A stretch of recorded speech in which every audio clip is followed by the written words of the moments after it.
So hello and welcome to the latest of the Deckhive Introduces series of webinars. And today is a bit of an unusual one actually, because I'm going to be interviewing my colleague, Michele. So Michele and I go back a long way. We are both business psychologists and directors of Work Positive, and we're the creators of the At My Best decks of cards, which we'll be talking about today, or the strengths cards we'll be talking about today. But we are also the creators of Deckhive. So although they operate as separate entities, we are the criminal masterminds behind both of those products.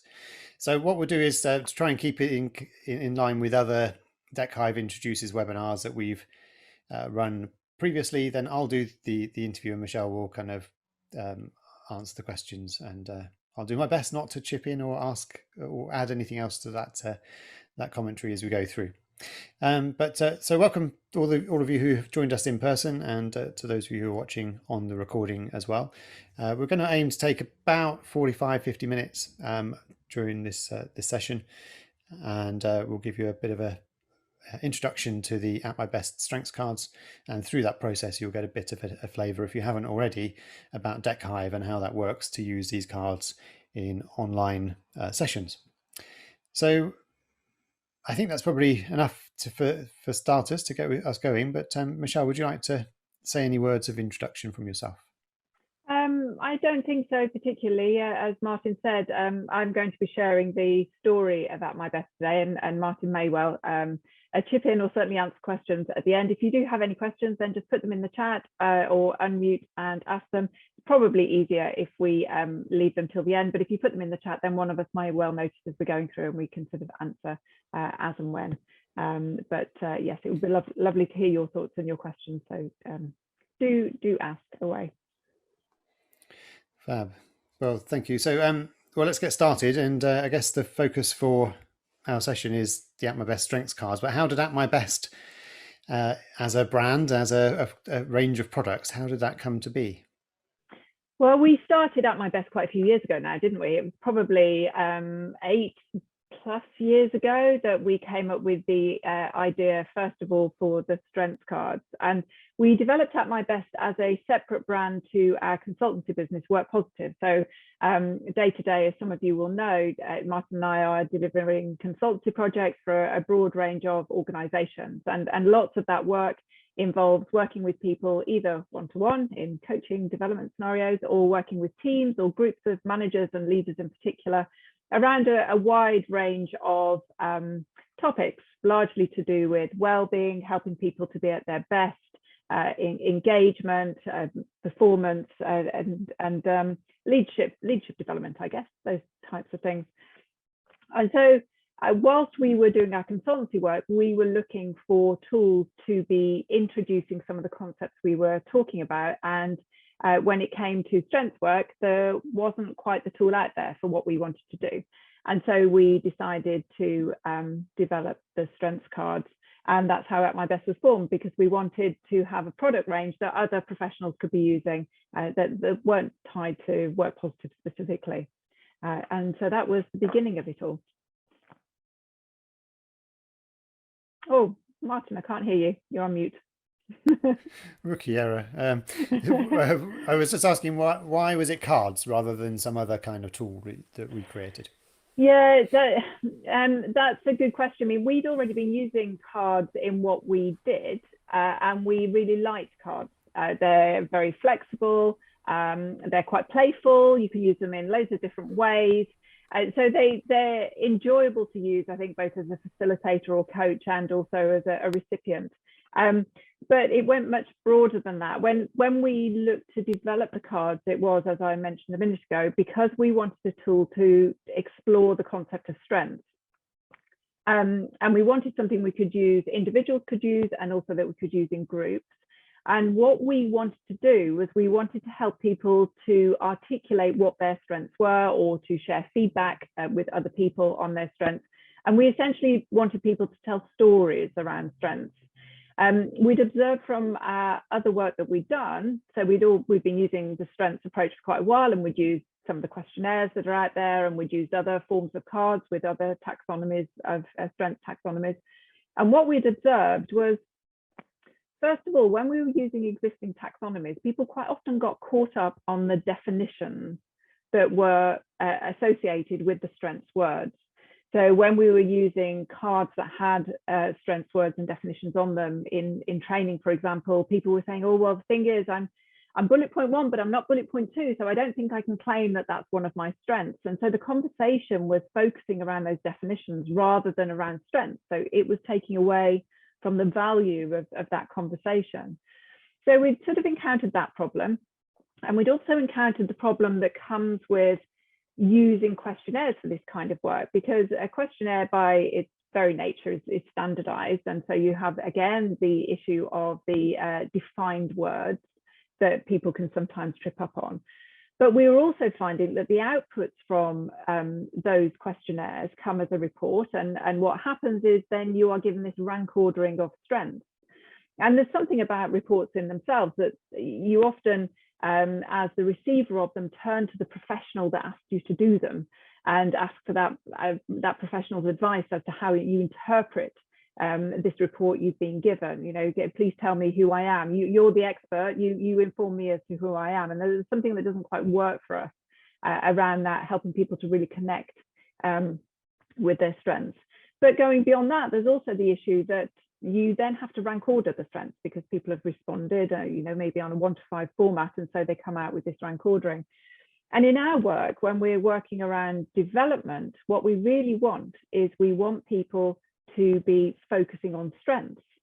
And we know, the science tells us that we respond to positive and negative differently. So there is an issue there. If we're putting those two things together, positive and negative experiences together, or conversations around strengths and weaknesses together, we respond to those two things differently. And we also have a negativity bias. So what happens is the negative stuff weighs heavier. We remember it more. It tends to dominate the conversation more. And if I'm trying to have a conversation about strengths, but there's some stuff about weaknesses in there, or my lesser strengths, then there's that risk that I don't make the most of the strengths-based conversation.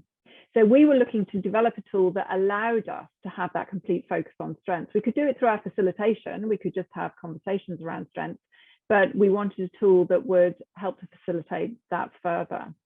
It's not to say that we're averse to having conversations about weaknesses or development needs. Those are important conversations, but we wanted to have times when we could focus specifically on strengths. And so the strengths cards allowed us to do that. And they're effectively 2 sets of cards in one, aren't they? Do you want to say They a bit more are. about that? Yeah, and that's because, so the cards, you'll see them in a moment, but they have a single word on one side and images on the other.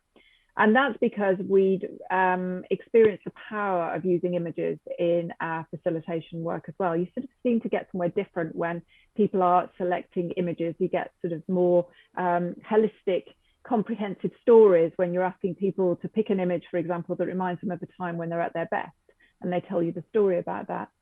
And we'd noticed the limitations of words by themselves. Words can be really valuable and really useful. And certainly there are times when I just use the word side of the strengths cards. That's not to say they don't play a really important role, but sometimes they're limiting. And so we wanted that opportunity to have the images and the words, because they're just prompts for us. That we're just looking for different ways to prompt people to tell their story around their strengths. And so the two sets in one. So what was the process that was involved in that creation of the cards? Are they kind of random words and random images, or is there more to it than that?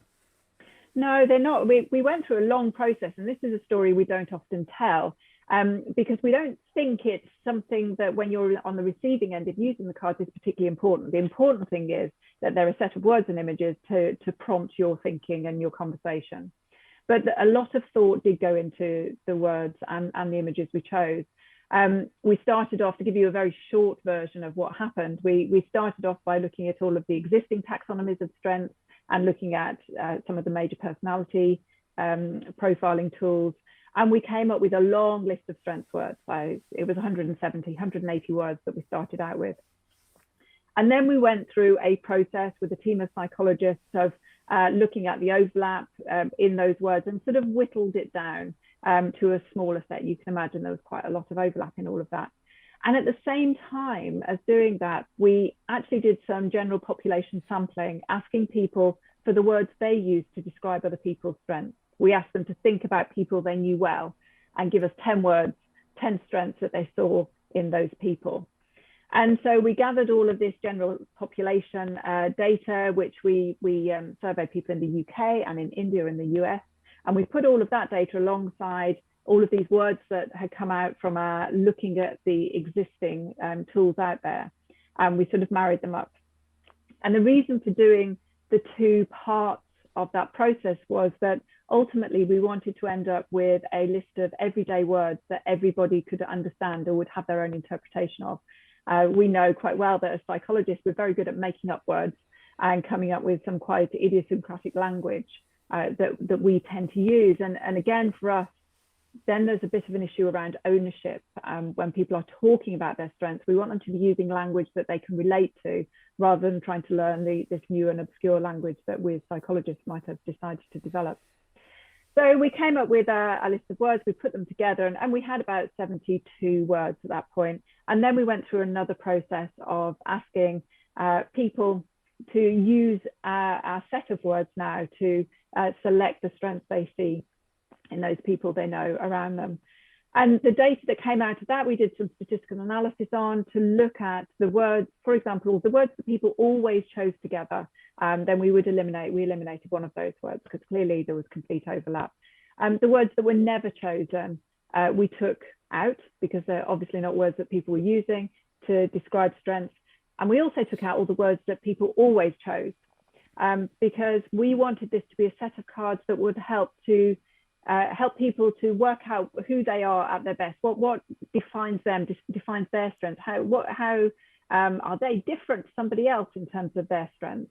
And so those words that were always being chosen just weren't adding any value for what we wanted to do with the cards. So we ended up with 48 words, and we put them together with a set of images on the back, some lovely images that we'd chosen, and then we tested them. And we just randomly assigned the images to the backs of the cards. If you remember right, that first time when we went and tested them and people were looking at them and trying to work out what the link was between the word and the picture. And we quickly realized that our idea of having two sets of cards in one was going to cause absolute chaos unless we had some link between the word and the image. So we went back to our images, and we now have a loose link. Some of them are very loose links. Some of the words we have are really hard to pick images for, and some of them are more literal. But we've tried to keep a loose connection so they don't jar when people turn them over.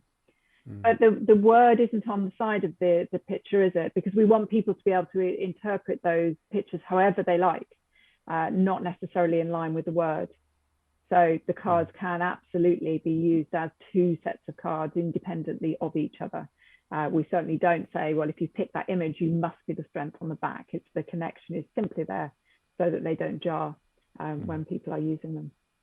And there was also some thought given to the overall impact of the set, wasn't there, as a whole? So the experience that people have when they're looking through them, maybe quite rapidly, one after the other. Yes, we were there were several things, weren't there? We were very conscious that we've got lots of words. There are 48 cards, so it's much bigger than many other sets of strength cards. And we were a bit concerned about whether that would work or not, but they are just single words. So actually, people can get through them very quickly. And I think we've been very pleased that we did make that decision and we didn't reduce it down, because some of the nuances and the difference between the words, I think, are where I've seen some of the most interesting conversations. So we were conscious of that, but we were conscious of making sure we had a good mix of words. So there's a pretty even mix of hand, head, heart words in the pack. And you've got them open on Deckhive, haven't you, Martin? So we can show, you can see here's some of the words and images. And as we said, you flip them over to see the other side. But you can see here, you've got words like analytical, so a head type word. We've got words like organized, approachable, caring, much more sort of a heart word. And so we've got these different hand, head, heart type, the organized being sort of more practical type words. And there's an even split of hand, head, heart words in the deck. So we were trying to get that sense on the words, But on the images as well, we wanted to provide variety. So hopefully you can get a sense there just from a handful that there's a variety in terms of black and white and color images, landscape versus still life, people, animals. So we've tried to give quite a breadth within the 48. And if you're using the cards physically, if you've got a physical deck, then you can split the pack in half as well. And we've made sure that the first 24, you can see the numbers in the top right-hand corner, the first 24 cards provide a good variety in terms of the images and the types of words, and the second 24 do the same. So if, for example, you need to divide the cards up between a number of people, split the deck in half, and you will get a good mixture in there. And we put the numbers on the top as well, because attention to detail is one of our strengths, and it's so that you can put them all back in order afterwards. Huge amount of satisfaction from doing that, using the physical deck. And it's a good job for children to do as well, isn't it? It is, yeah. Hours of fun. So do you want to say a bit more about some of the practical ways that we've used them then? So, it's all very well sort of understanding the structure and the nature of them and how we created them, but then what do we do? Well, we use them in lots of different ways, don't we? But essentially what we're trying to do with them is we're trying to help people to articulate strengths. So in the first instance, what we're often trying to do is help people to work out what their own strengths are a little bit more. And that can be quite a difficult process, in part because our strengths are part of who we are. And so we can really have strengths blind spots, just not recognize what our strengths are and what other people really value in us. So we think it's really important to help to raise people's level of self-awareness around their strengths. And one of the very simple exercises we do around that, we're showing now on the screen, is to put people into small groups. So ideally into threes, if we can work that. It works well in pairs as well, but it's quite a nice exercise in threes. And we ask everybody to do a bit of individual work. First of all, we ask them to go through the deck of cards, looking at all of the images, and to try to pick out an image that reminds them of a time when they were at their best. So it can be a time in their personal life, a time in their working life. It can be something from yesterday, something from 5 years ago. It doesn't matter. But a time when they were at their best, something that they did that they actively contributed to, that led to a personal success, or them feeling like they were at their best more broadly. And we ask that everybody to choose that card. And then within a group of three, we have a storyteller, first of all, and we have two listeners, or one listener if we're working in pairs. And we ask the storyteller to share their image with their listeners and to share the story of when they were at their best and why they picked that card and what that story was.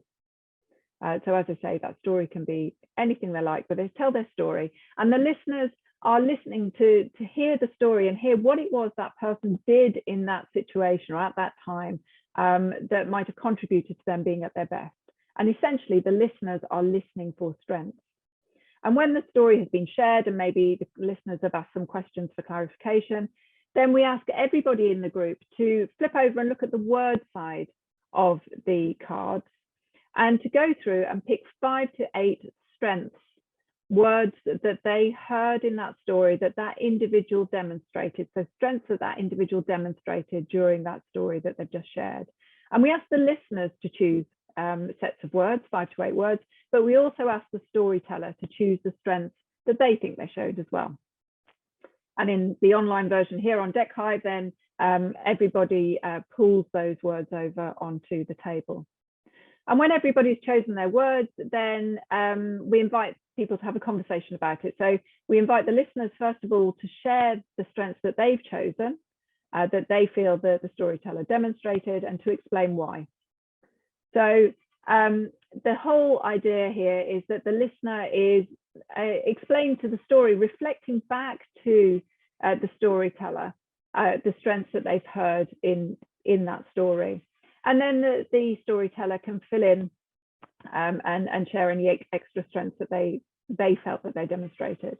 And the lovely thing about this exercise is that typically you end up with some overlap between the strengths chosen by the storyteller and the listeners.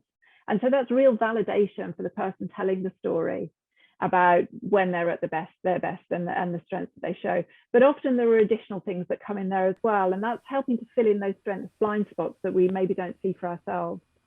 So this is a really, really lovely exercise, and we use this a lot. We use it a lot face to face, but we've been using it a lot over the last 18 months online as well, in the team build sessions and training sessions.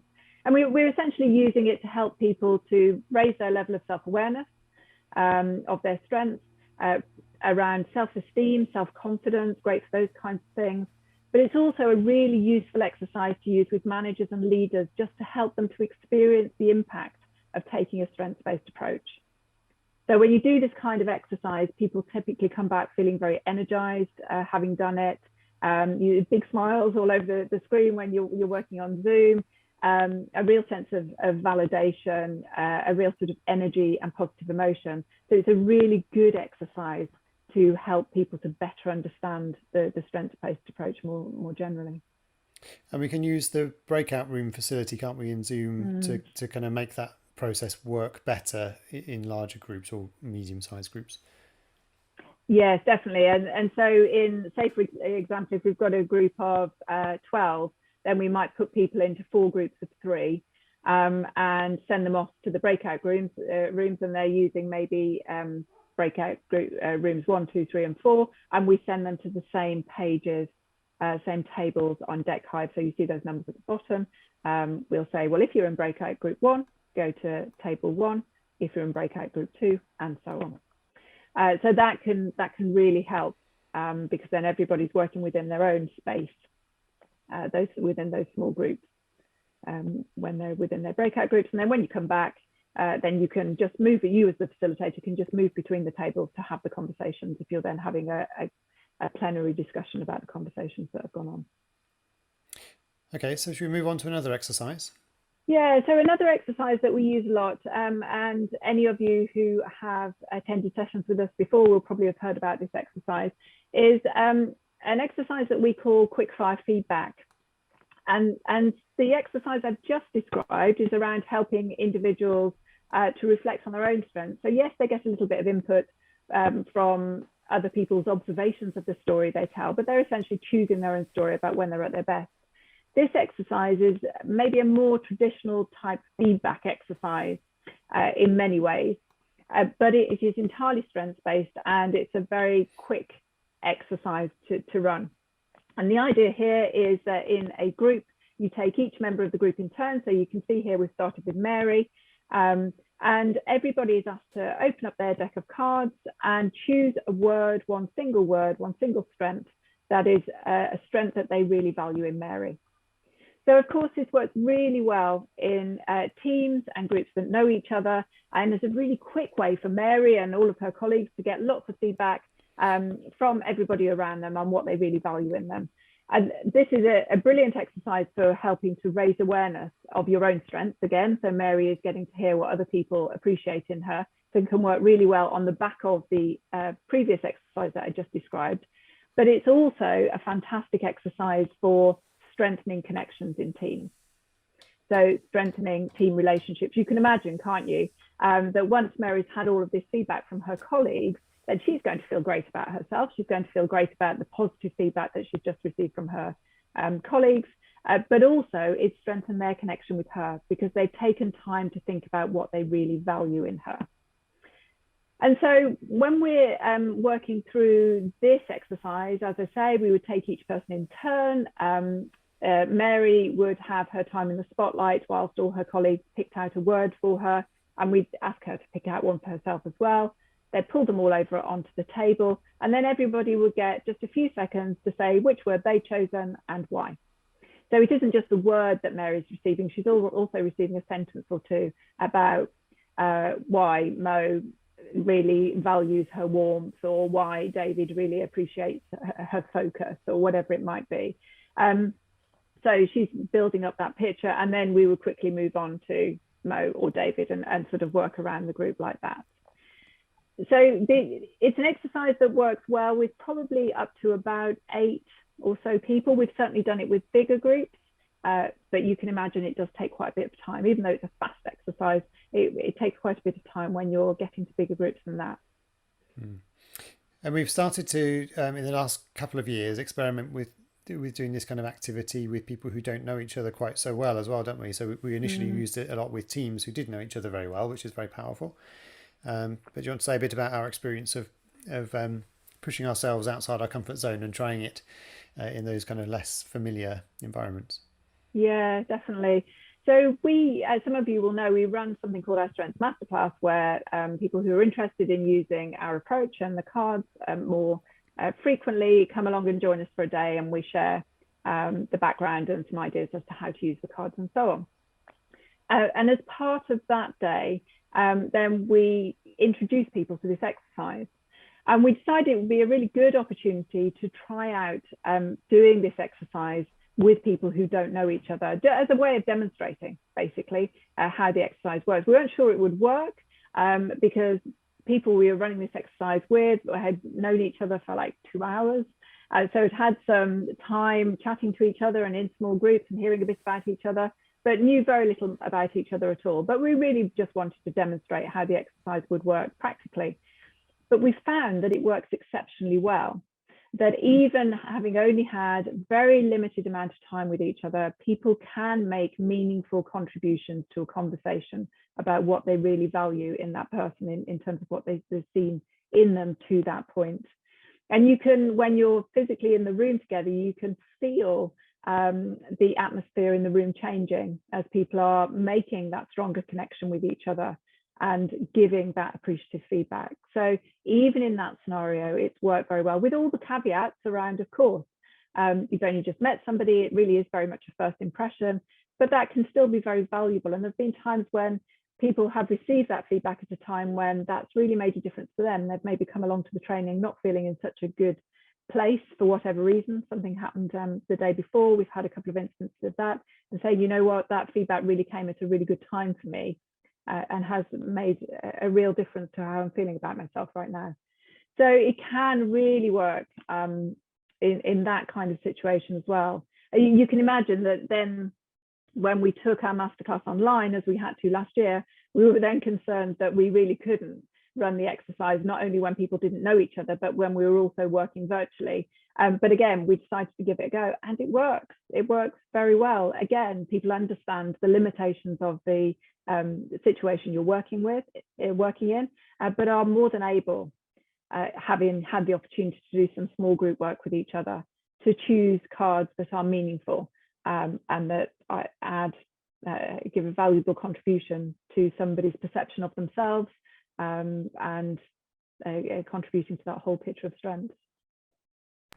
Yeah, it's a lovely thing to do. Obviously not appropriate for every occasion, but it's in the context that we use them, at least it adds a lot of value, doesn't it? Yeah, it does. So should we squeeze one more in? Do you want to give another example of something, I don't know, but we use in a kind of, sometimes in a conference talk or something like that, maybe, where again it's a bit more distant from a group, or it's a larger group where we're trying to communicate some of these kind of concepts? Yeah, this is a good exercise for introducing sort of the broader concept of taking an appreciative approach, I suppose. So we've used this in conference talks around strengths, but we've also used it when we've been having conversations around the importance of gratitude and appreciation. And I've also used it with managers when I've been working with managers, helping them to think about members of their team. But at its broadest level, how we start this exercise off is to say to people, think about someone you know well. So it might be a colleague, it might be a family member, it might be a friend, it could be anybody you like. And sometimes we invite people maybe to think about somebody they know well, that perhaps having a difficult relationship with at the moment as well. Can work quite well in that type of context. And when they've identified the person they want to think about, we then say, right, we'll go through the cards and pick out an image or maybe two that for you reminds you of that person at their best, what you really value and appreciate in that person, and drag those cards over if you're using the online version, or put them on the table if you're using the physical version. And then go through and pick out just 3 or 4 words of strengths that you really value in that person, and just spend a moment reflecting on when you see those strengths in that person, why you really appreciate them, and so on. So you're really inviting people to take a moment to think about what they appreciate about the person they've chosen to think about, and the strengths that they really value in them. And when they've done that, we then suggest to them that they take a photograph or a screenshot of the set of cards that they've created and share it with that person at some point in time and explain what they were doing. And most of the time people tell us they do, and we see people at conferences then sending text messages afterwards and forwarding the message to people with the photograph. Sometimes people don't, but the learning can still be done, even if people don't feel it's appropriate to share. That they've taken the time to appreciate can make a real difference to their connection with that person and thinking about how they build that relationship with that person. But of course, if you do share, then you've got the benefit of that person's connection with it as well, and then recognizing what you really value in them, and just that sense of the positive emotion that comes with having that information shared with you. So it definitely has that dual benefit if you can encourage people to share. And we've seen people do variations of this. Somebody was talking at a conference a little while ago about using our cards in a slightly different way to how I've just described, but for a similar sort of benefit. And she was actually telling the story of some work she was doing with a hospice, a children's hospice. And she was working with parents who had children who were visiting the hospice and giving some support to those parents. And one of the things she was doing as part of that was she was using the strengths cards to ask the parents to give feedback to each other on the strengths that they were really valuing in each other at that time. And I thought that was a really lovely variation on this exercise. And I can see how that could have made a real difference to those parents' relationships and how they personally were feeling at that time. Because of course, it's a time when they would have been focusing very much on their child and probably getting through day to day and not taking time for themselves or perhaps to show their appreciation to each other.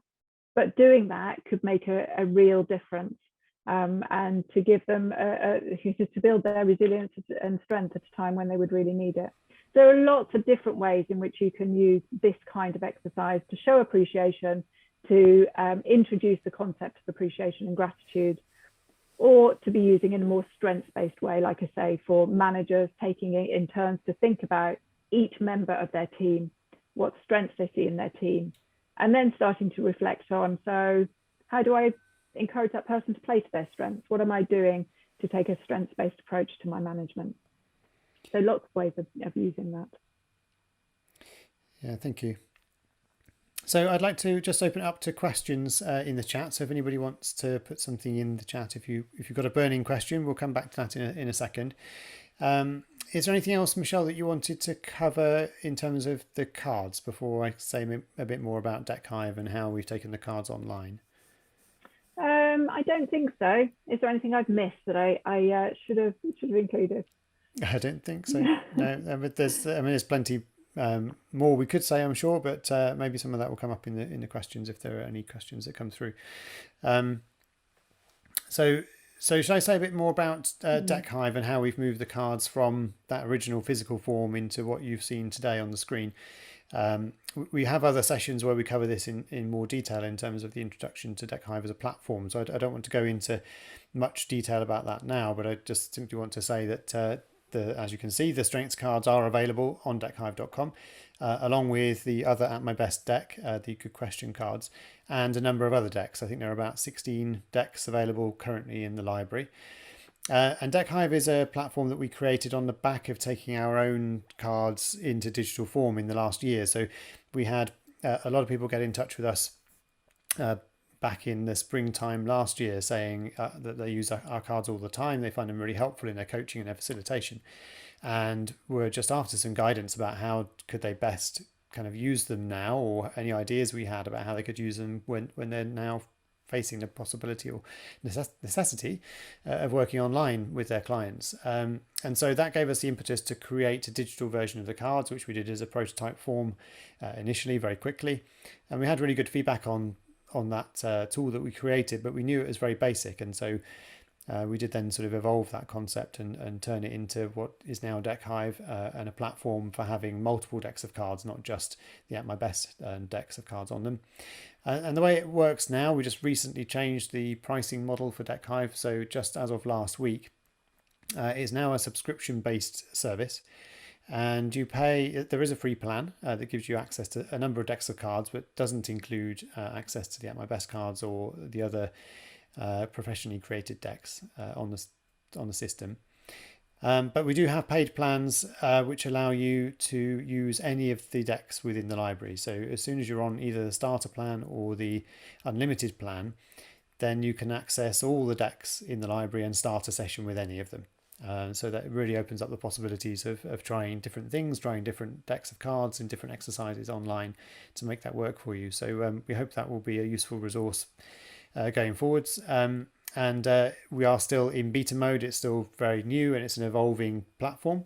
So if you do find that there are things that you wish it would do or could do differently or better, or stuff that you really appreciate about what we've done, then we're always really keen to hear feedback about how you're finding it in practice. And it will continue to evolve in the coming months. One thing we do want to offer to you is the opportunity to give it a try yourself. So as I say, we have a free plan that you can sign up to give it a go to see how it works, to experiment a little bit. But we also have those two paid plans, so the starter plan or the unlimited plan. The starter plan allows you to do up to 5 sessions a month, and the unlimited one, well, I'll let you guess what that does. But if you want to try either of those plans and have access to all the decks in the library, then if you use the code AMB in the coupon code section when you sign up for one of those monthly plans, then you'll get that first month free. And you can cancel at any point during that month, so it doesn't need to cost you anything. But that's there if you want to give that a try and have a play. So feel free to use that if you wish. So I haven't seen any questions coming in, so I don't know if that means you just answered them all, or if somebody wants to unmute and ask in the old-fashioned way, then feel free. We're very happy to take a couple of questions before we wrap up. I don't mind asking a question. Sure, Candice, go ahead. Yes, hi. I just wondered, I mean, you spoke a bit about appreciation and gratitude as part of the things you see happen when people work with this. You also spoke about how teams come, you can almost feel the energy in a room.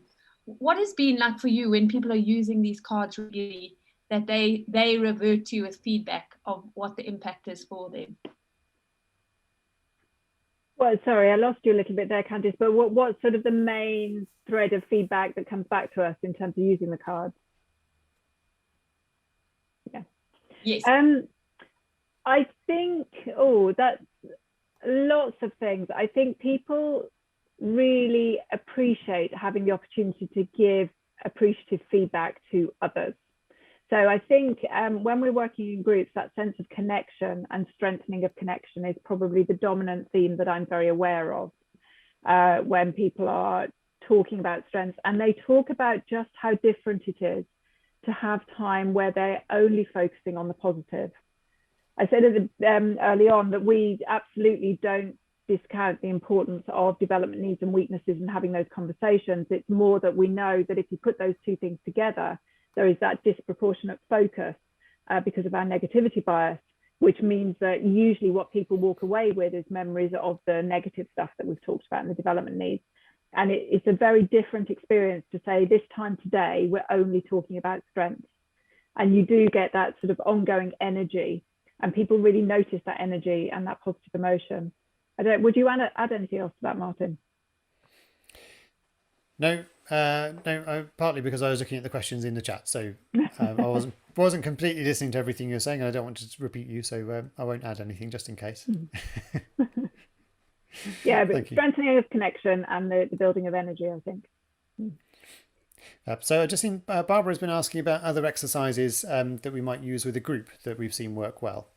So rather than sort of going through step by step, maybe there might be one or two things that come to mind that you can give a quick overview of what they might look like. Does anything come to mind? The one that springs to mind for me is the kind of guess who exercise, but there may be others. Yeah, so guess who is good. So that's where if you've got a bigger group, you can divide people into pairs, put everyone's name in a hat, and then everybody takes out every pair takes out 2 names, not their own, and then they choose 3 words as a pair that are strengths that they recognize in the person they've chosen, and they read them out as a guess who. You know, this person I'm thinking about is calm, attentive, and warm. And then everybody else in the group has to guess who it is, not guessing which one's them, but guessing the other people in the group. The really lovely thing about that is, first of all, it's fun. It's quite energizing as an exercise. The second thing is people always get it wrong. So I might say, oh, that's Anne, that's definitely Anne. And the pair say, no, it's not Anne, but Anne has now received that feedback that I think she demonstrates those 3 strengths. So it's a really lovely connecting exercise.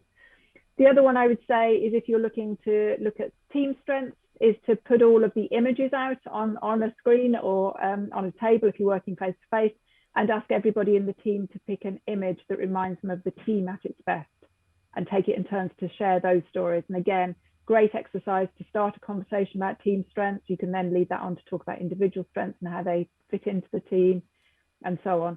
All of these exercises and more you can find within Deckhive, within the resources section of the At My Best Strengths cards, and also on our professionals club on atmybest.com. So we have them all as downloads on their PDF, so you can work through them step by step. Yeah, and those of you who are asking about the recordings, by the way, yes, we will share the recording after the session once we've had a chance to edit the top and tail of it. So that should come either later today or tomorrow. Jenny's asking about the when we're doing the exercises in breakout groups, do we tend to use a full deck of cards or just part of a deck? We tend to, if we're working online, Jenny, then we would use the full deck that's available there.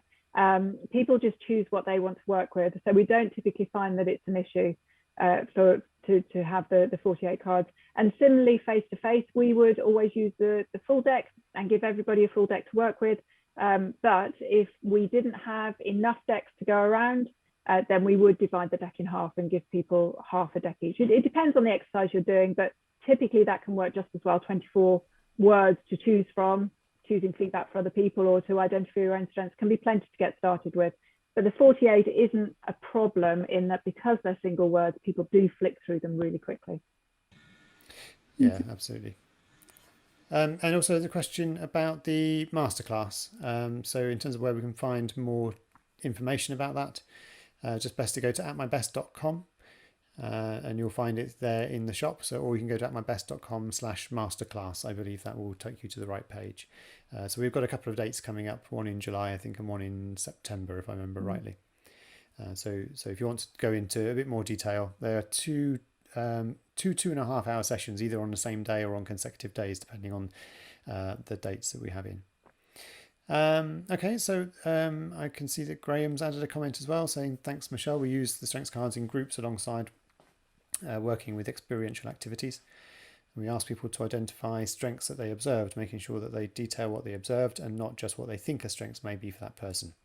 That helps with providing feedback based on observations. That's a good point, isn't it? We need to kind of anchor it in something to help make it feel valid and to be able to build on it in a useful way. Yeah, definitely. That's one of the things that we would find in our broader work when we're working with leaders and managers around giving feedback. Typically, if we do give developmental feedback, it's usually quite detailed because we want to make sure the person gets the message and we're clear about what we're saying and they understand, so they don't repeat the same mistake again. When we're giving positive feedback, it's obviously often great job, thanks. And we're not giving that detail, so people don't understand what it is they've done. And then it's much harder, of course, to repeat. So yes, Graham, it's a really good example of if you're watching people go through some exercises and then picking out the strengths and explaining exactly what it is you saw and why that led you to pick that strength, it gives people really concrete feedback they can do something with. Yeah, absolutely. And we know from the research that it's much more valuable in terms of our well-being and performance if we can find ways to use our strengths. It's not just about being aware of them, is it? It's about actually doing something with it. And so by making it concrete like that, it helps us to know what to do next. Definitely. Okay, and a slightly different question around graduate recruitment, or how would you use this kind of activity in a assessment centre, for example? I know that's something we've done something about a long time ago, but any initial top of the head thoughts about how this kind of activity can be built into that kind of process? I think you need to be a little bit careful around selection and recruitment. We work largely or almost exclusively now in the development space, which is why we've developed the tools the way we have, because we want people to build that narrative so they can take ownership of their strengths, I guess, and then focus on their own development. The set of words that we've come up with, because they don't have those definitions alongside them, because we're using them for development, it means it's then very hard to, you're not comparing like with like. So if one candidate says I'm calm and another candidate says I'm calm, you don't know that that means the same thing, in a way that you might have more confidence in if you're using a validated assessment process. So we wouldn't ever use the cards to say, well, if a candidate picks these 8 strengths, we know those are the 8 strengths that we want for our job, therefore we've got a good match. I think where you could use an exercise like this is to have an exploratory conversation to help people to maybe pick out a story of when they're at their best using the images and to tell that story. What you've just got to be really careful about is what criteria you're measuring, you're using them to measure, and that you've got sort of fairness across the system. So what you can't be saying is, well, because they pick that image they're in, because they pick that image they're out, and so on. But it could be a good way for, certainly for people to prepare for interviews, to start a conversation in an interview, or for a group exercise where you might use them to have a conversation about strengths. But you need to have that set of criteria that you're measuring to as separate to the cards. Okay, well, I think that there might be some more questions coming, but I think we probably need to wrap it up now in terms of time. So thank you, Michele, for being the latest in our series of Deckhive Introduces sessions. We have more coming in the following weeks and months, and we also have some recordings from previous sessions. So Candice, for example, who we heard from just a few minutes ago, her session talking about her fabulous Nature of Emotions cards, which are also available on Deckhive. That session's available on our YouTube channel as well. So keep an eye out for that. We will circulate details of this session and the recording in the next day or so, and we hope to see you at one of the future sessions. And we hope that Deckhive is a useful tool for your work online, and do keep us updated in how you find it and all your news from your side. But yeah, thanks again for joining us. We'll see you soon. See you soon. Thank you.